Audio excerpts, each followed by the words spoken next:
Subscribe to Avas today. Click on the bell icon for latest national and international buzzing news. आणि आता लवकरच त्या ठिकाणी ventilator लावण्याची सोय होते. साधारणपणे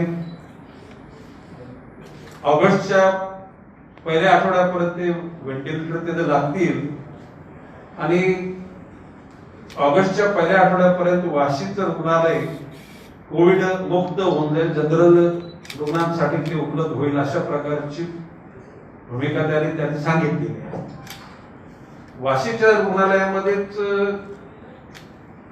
महिला रुग्णांची कुचंबना होती अशा प्रकारची माझं निरीक्षण होतं आणि म्हणून क्वारंटाईन होणाऱ्या पेशंट मध्ये सुद्धा महिलांकरता स्वतंत्र कक्ष उभा राहावा, ऑक्सिजन मध्ये स्वतंत्र कक्ष उभा राहावा आणि गरज पडली ते व्हेंटिलेटर मध्ये सुद्धा स्वतंत्र कक्ष उभा राहावा अशा प्रकारची चर्चा झाली आणि त्या अनुषंगाने काम करण्याचं त्या लोकांनी ठरवलं.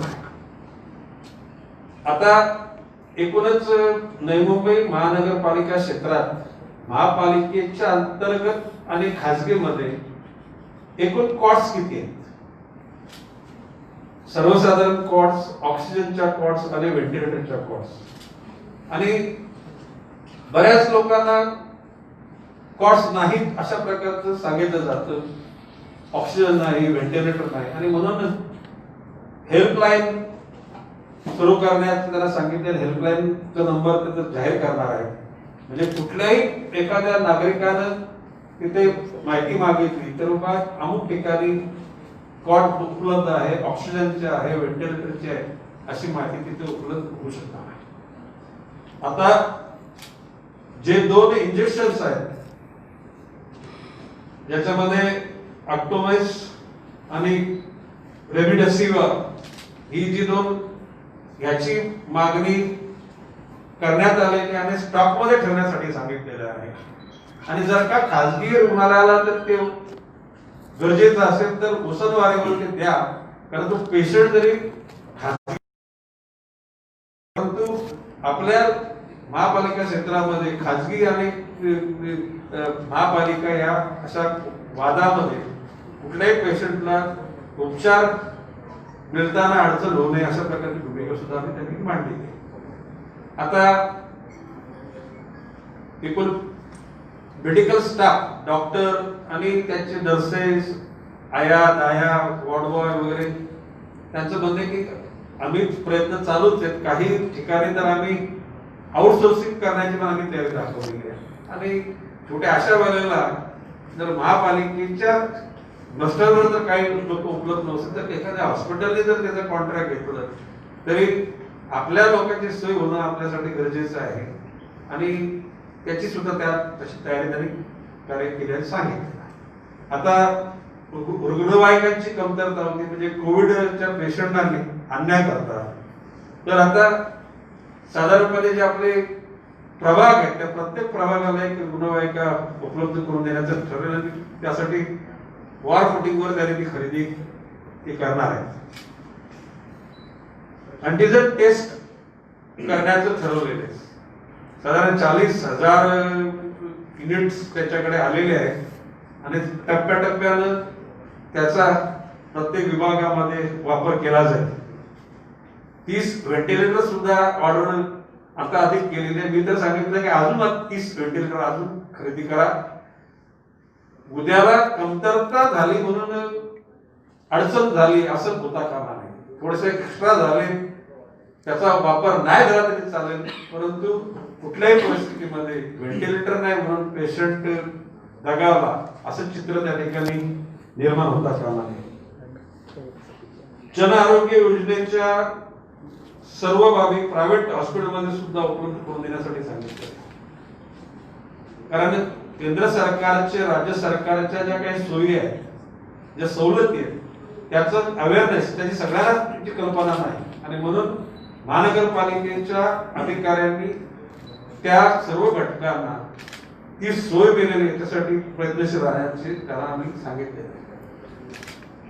आता लॅबच्या बाबतीमध्ये सुरुवातीला त्यांनी सांगितलं होतं की बाबा आपण वाशीच्या रुग्णालयामध्ये लॅब करतो, परंतु एकूणच केंद्रीय आरोग्य मंत्रालयाच्या नियमानुसार वाशीची लॅब ती 700 स्क्वेअर फुटाची ती काय मंजूर होणार नाही असं त्यांना सांगितलं गेल्यानंतर आता नेरूळच्या हॉस्पिटलमध्ये 3000 स्क्वेअर फूट मध्ये ती लॅब सुरू साधारणपणे एक 15 दिवसाच्या आतमध्ये लॅब सुरू होईल आणि ती लॅब सुद्धा शेवटी खाजगीकरणाच्याच अनुषंगाने त्या कारण तिथे तंत्रज्ञान असलेले स्टाफ आपल्याकडे नाहीत म्हणजे त्याचं सुद्धा आउटसोर्सिंग म्हणजे मॅनपॉवरचं आउटसोर्सिंग करण्यात येणार आहे.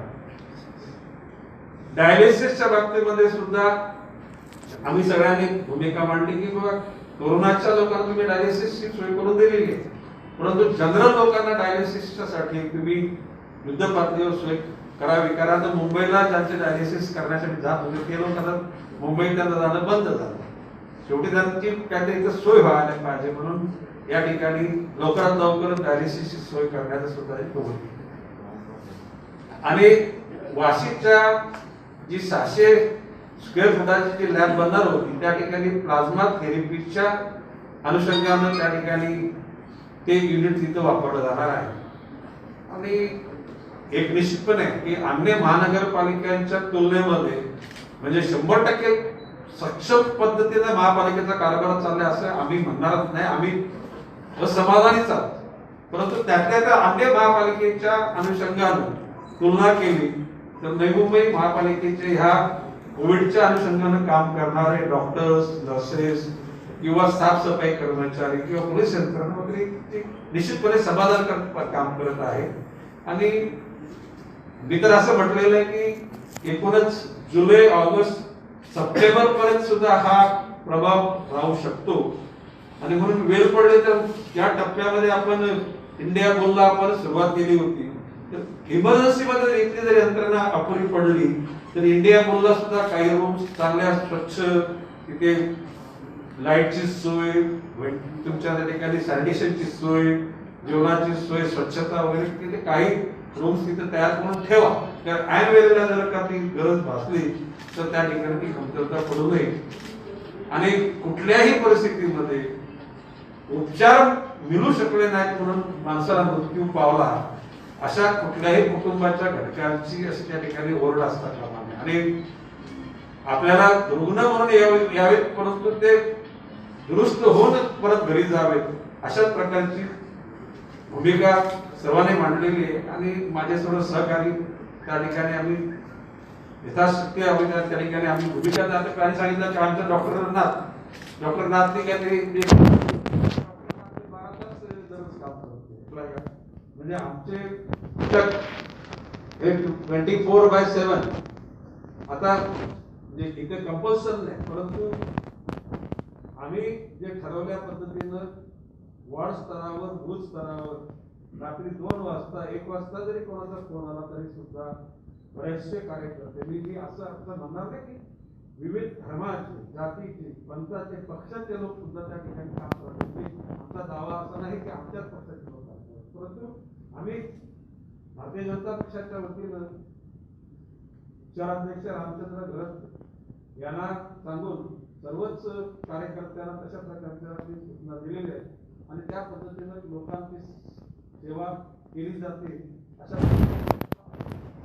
आरोग्य विभागाने नेरूळचे पेशंट आहे मागच्या 10 दिवसांपासून इंजेक्शन पालिकेच्या हॉस्पिटलला गेला क्लिनिकला गेला सगळ्या ठिकाणी फिरला मेडिसिन असतानाही अधिकारी ऑफिसर बोलतो मी तुम्हाला मेडिसिन देणार नाही तुम्ही कोणाला पण लेटर घेऊन या तरी मी तुम्हाला आजपर्यंत तो पेशंटला इंजेक्शन नाही भेटले DY पाटील हॉस्पिटलमध्ये ऍडमिट आहे उद्या तो मेला आता त्याचा आज तोच मुद्दा सांगतो मी माननीय आयुक्त निसार साहेबांना सांगितले की तुम्ही त्याला तुम्ही औषध द्या हॉस्पिटलला द्या हॉस्पिटल तुमचं त्या परतीला दे आणि जर त्या पेशंटचं जर नाव असेल टेलिफोन नंबर तर माझ्या PA ला तुम्ही फोन करा त्या अनुषंगानं त्याची सोय म्हणजे आम्ही करू.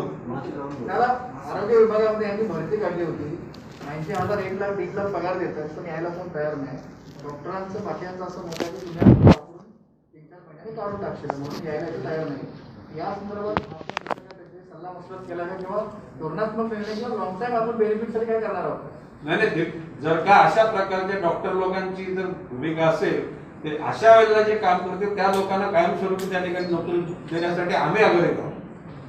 दादा त्याच्यामुळेच लॅबचं जे काम आहे टेक्निशियन्स मिळत नाही म्हणून लॅब सुरू होत नाही सर्वांवरती परिणाम झालेला आहे. नाही कशाला आपल्याकडे टेक्निशियन नाही ती गोष्ट खरी आहे, परंतु त्या ठिकाणी ज्या इन्स्टिट्यूटकडे अशा प्रकारचं तंत्रज्ञान असलेली लोक आहेत त्या लोकांनी आउटसोर्सिंग करून हे कॉन्ट्रॅक्ट देण्याची त्यांची भूमिका आहे.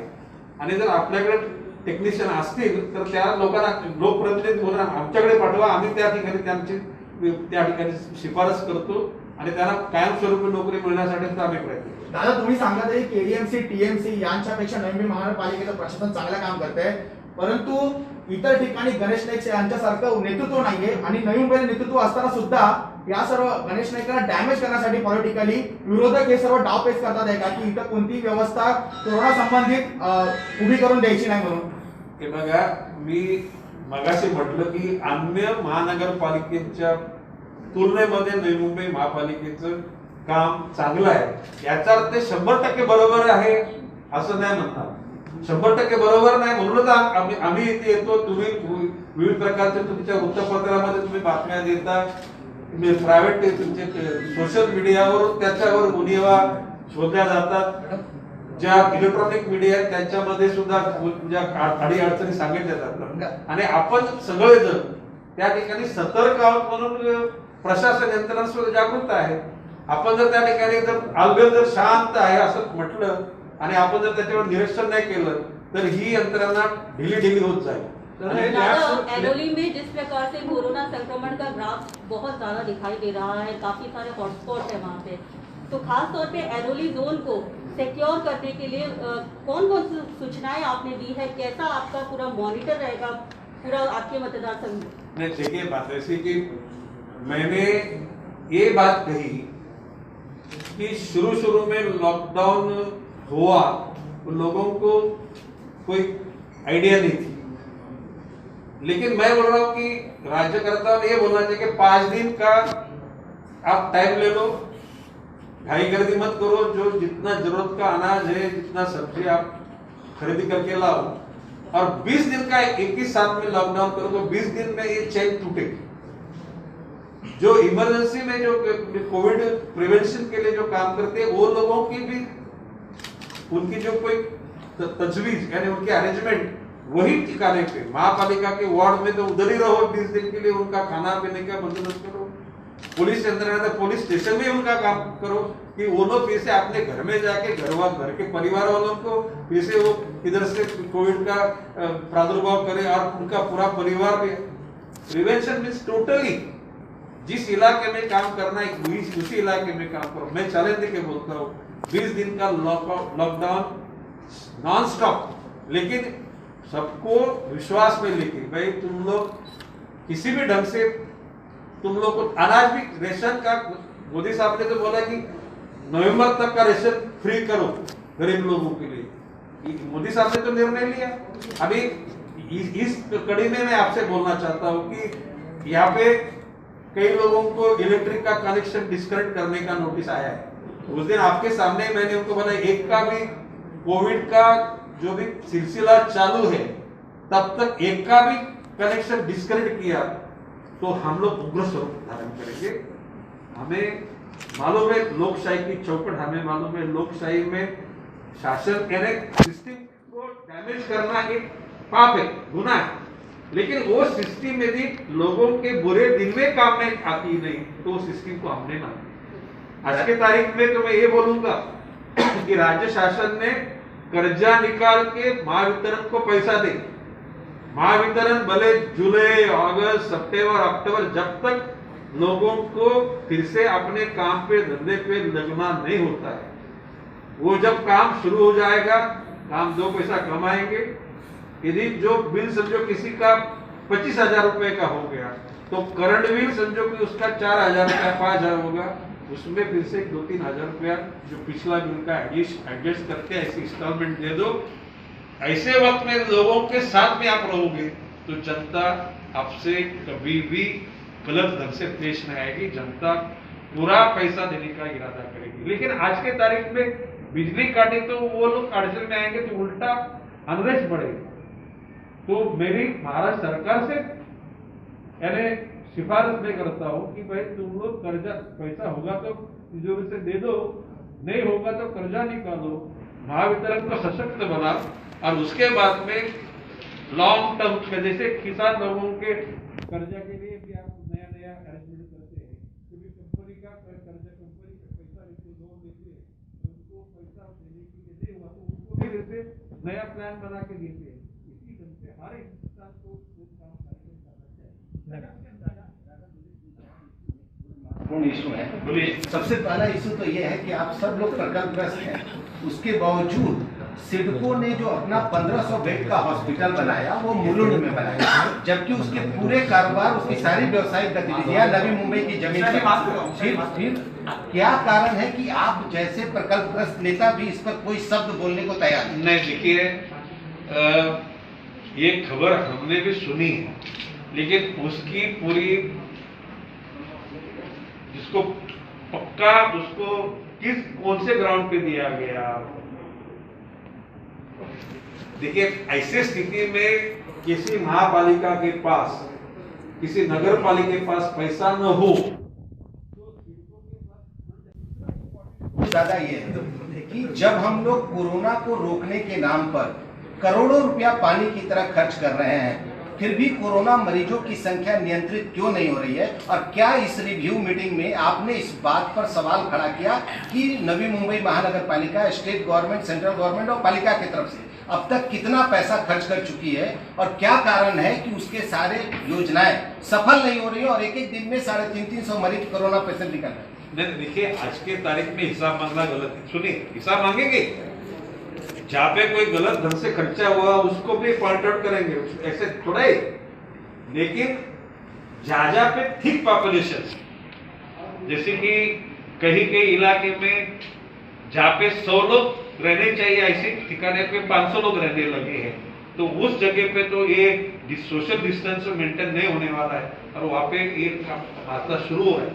इसलिए मैंने एक थोड़ा पल भर के पहले मैंने बात बताई कि 5 दिन सबको खरीदी करने के लिए अनाज, सब्जी विब्जी मौका दे दो, उसके बाद मतलब 20 दिन घर से बाहर निकलने का नहीं और खाली नाम के लिए बैरिकेड्स नहीं डालने की, टोटली 20 दिन का कट ऑफ करने के बाद में ये चेन है, साकिल ये टूट जाएगी, उसके बाद में कोरोना पे पक्का कंट्रोल। तीसरा एक इम्पोर्टेंट इशू दादा ये है कि आजकल कोरोना का भय लोगों में इतना ज्यादा है कि कई लोग तो बीमार पड़ते ही उस भय से मर जा रहे हैं।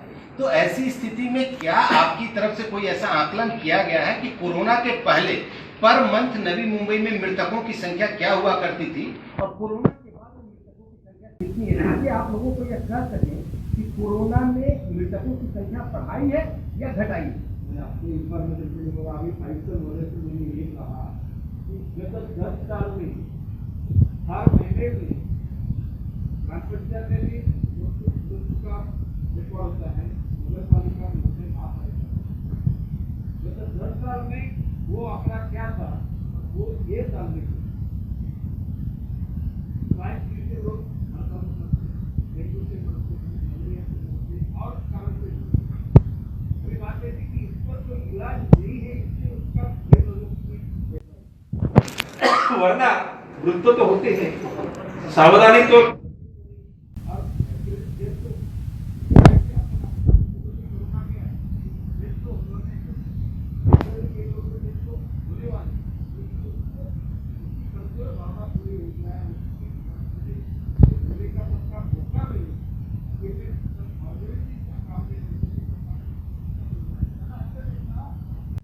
बेड किती शिल्लक आहे त्याने तो विचारला की म्हटलं की मला नवी मुंबई महापालिका आणि खाजगी याच्यामध्ये टोटल बेड्स किती आहेत, सर्वसामान्य म्हणजे जनरल बेड्स किती आहेत, ऑक्सिजनच्या किती आहेत आणि व्हेंटिलेटरच्या बेड्स किती आहेत, तर ती फिगर ते देऊ शकले नाहीत। आम्ही त्या कोपरीच्या एका पेशंटची जी क्लिप व्हायरल झालेली आहे त्याचं आम्ही त्यांना सांगितलं, जेव्हा अशा प्रकारचे सांगितले की 25 लोक वेटिंगवर आहेत, तर त्यांचं म्हणणं की असं काय प्रकार नव्हता, तर म्हटलं ठीक आहे, नसेल तर व्हेंटिलेटरच्या सुद्धा काही म्हणजे कॉट्स शिल्लक पाहिजेत. वाशिगावच्या रुग्णाला रात्रभर अँब्युलन्स मध्ये राहावं लागलं 24 तास. नाही, म्हणून कशाला काय मी त्यांना सांगितलंय की हेल्पलाईन तुम्ही सुरू करा आणि प्रत्येक खाजगी रुग्णालयाच्या द्वारवार सुद्धा त्या ठिकाणी महापालिकेचा अधिकारी नेमा आणि त्याची कुठल्या तासामध्ये काम करणार त्याचा टेलिफोन नंबर द्या. त्याचं म्हणणं आम्ही देतो. आता मी ही माहिती दिली, तुम्ही जरा तुमचे मीडिया म्हणून तुम्ही सुद्धा ती माहिती जरा उपलब्ध करा आणि लोकांपर्यंत ती पोहोचवा. दादा लगातार हॉस्पिटलकडून खूपच सारी मोठ्या प्रमाणात लूट चालू आहे कोरोनाच्या नावाखाली.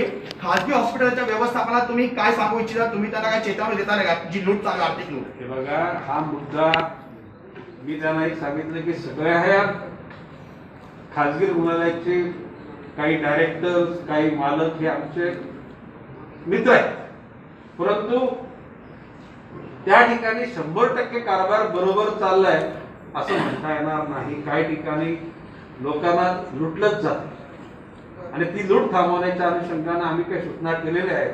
आणि किंवा मी तुम्हाला सांगते का, म्हणजे मधल्या काळात तुम्ही सध्या कुठे म्हणजे अँब्युलन्स मध्ये राहावं लागलं, कोणी सांगितलं इंजेक्शन मिळत नाही. आता ऍटलिस्ट माझ्या पीएनचे नंबर तुमच्या सगळ्यांच्याकडे आहे आणि तुम्हाला एक पण सगळी माहिती आहे किंवा प्रयत्नाचे पराकाष्ठा आम्ही करू एखाद्याला वाचवण्याचं. एवढं मी तुम्हाला सांगतो. दादा लगातार असमाधानी आहार प्रशासनाच्या कामाबद्दल नेमकं कुठे तुम्हाला असमाधान वाटतं? बाब अशी आहे की लॅब टेस्ट सुरू होणार असं बोलले होते वाशिममध्ये एक महिना आधीच ऐकून घ्या ना. आणि आत्ताच्या स्टेजला सांगता की ती 600 स्क्वेअर फुटाची जागा. मग मी त्यांना विचारलं तुमचे तज्ञ लोक कुठे आहेत? बोललो होते त्यांना, तज्ञ लोक कुठे आहेत तुमचे? मग ते त्यांचं म्हणणं काय नाही, ते एकूण केंद्रीय आरोग्य विभागाच्या अनुषंगाने 600 स्क्वेअर फुटची नाही असं मी 100 कामामध्ये एखादी चूक होते म्हणून आता एरवी तर आम्हाला याला काही शोक नाही. कोरोनाचं वातावरण असताना तुम्ही सगळे आपण करतोय, हे आपली कर्तव्य भावना त्या ठिकाणी करतोय आणि त्या अनुषंगानं उद्याला जर त्याची सुधारणा घडलं तर आपण याचं बंद होईल. ते काय येण्याचं प्रयोजनच राहणार नाही. दादा एक चीज और है कि आप पालक मंत्री भी रह चुके हैं, तो आपको सारी भूमिकाएं पता है. आज के समय में कोरोना को लेकर के जो सबसे ज्यादा इफेक्टेड वर्ग है वो निम्न मध्यम वर्गीय और मध्यम वर्गीय वर्ग है, जिसको कि बहुत ज्यादा तकलीफ हो रही है. ऐसी स्थिति में क्या आपने मुख्यमंत्री को कोई सुझाव, जिन लोगों की आजीविका प्रभावित हुई है कोरोना काल में, उनको लेकर के कोई सुझाव आपने मुख्यमंत्री को दिया है? जन आरोग्य योजना है ना, ये योजना लोगों तक पहुंचने स्वास्थ्य योजना है दादा. मैं जिनकी आजीविका प्रभावित हुई है, जिनके पास आज खाने वाले पैसे नहीं है, उत्पन्न जिनका लॉस हुआ है, उनके लिए आपने कुछ मुख्यमंत्री को सुझाव दिया है? नहीं, देखिए बात ऐसी है कि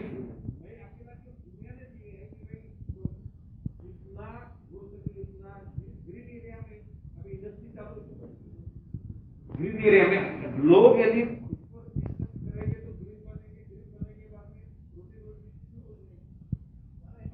मोदी साहब ने तो बोल दिया कि भाई नवंबर तक का रेशन फ्री बोल दिया. केंद्र सरकार ने आपने की दादा अपनी सच्चाई को जानते हैं कि कितने लोग ऐसे हैं जिनके पास राशन कार्ड को डिक्लाइन किया गया है? जिनके पास राशन कार्ड नहीं है लेकिन इधर रहते हैं ना, ऐसे लोगों को हमें रेफर करो, हम उनको अनाज देने के लिए रेशनिंग इंस्पेक्टर को बोल के उनको रेशन दुकान से सामान मिलेगा, ये बंदोबस्त हम करेंगे. दादा लगातार पाचवी मुंबई मधले डॉक्टर असो छोटे मोठे जे क्लिनिक आहेत, हॉस्पिटल्स आहेत, छोटे छोटे जे असायचे सेक्टर्स मध्ये बंद आहेत ते उघडायला तयार नाहीये. कोरोना व्यतिरिक्त जे काही छोटे मोठे आजार असतात त्याच्यामुळे लोकांना हॉस्पिटलला जावं लागतं. तो लोड वाशी रुग्णालयावर पडतो किंवा खासगी हॉस्पिटलमध्ये जावं लागतं. या छोट्या मोठ्या जे क्लिनिक आहे त्यांना चालू करण्यासाठी तुम्ही काय आवाहन करू इच्छितात का डॉक्टरांना? नाही, डॉक्टरांना मी आवाहन केलंच होतं, पण डॉक्टरांना सुद्धा आपल्या ह्या म्हणजे कोरोनाची भीती वाटते. आम्ही तर महापालिकेला सांगितले त्यांना पीपीए किट महापालिकेतर्फे द्या, कोणाला खाजगी डॉक्टर लोकांना त्यांच्या स्टाफना. परंतु त्याने सुद्धा त्या ठिकाणी जर आपल्याकडे जर आर्थिक स्थिती असेल त्याने ते सुरू केलं पाहिजे. आणि आज हा मुद्दा चर्चेला आल्यानंतर आयुक्तांनी सांगितलं त्यांना नोटीस देतो, त्यापेक्षा त्यांच्या क्लिनिकचा असलेला जो लायसन्स आहे तो रद्द करण्याची आम्ही शिफारस करतो. दादा लगातार 5वीं बार आप मुलाकात. मुंबईमध्ये जे कोविड सेंटर उभारलेलं आहे, वाशीचे कोविड सेंटर, तिथे पालकमंत्र्यांनी असं सांगितलं होतं की हे कोविड सेंटर फक्त नवी मुंबईसाठी नाही तर ठाणे इतर महानगरपालिकांना उपयोगी पडते. आता